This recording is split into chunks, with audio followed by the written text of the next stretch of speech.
Hôm trước Madam đã nói với các bạn rồi là Bon Prokopka Giaway là anh làm nghề gì, nhưng mà mình cũng có thể hỏi một cách ngắn gọn lại cho nó dễ nói là Bon Prokopka là anh làm nghề gì đó. Bon Prokopka Giaway, Bon thơ ca ấy, cái nào cũng được hết.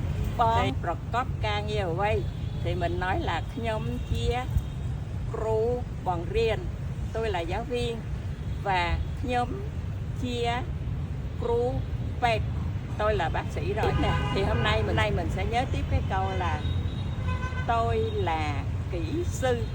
Nhóm chia Whisper nhóm chia Whisper, tôi là kỹ sư. Tôi là thư ký.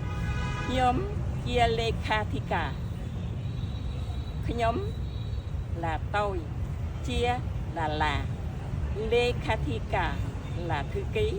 Nhóm chia Lekhathika, nhóm chia Lekhathika.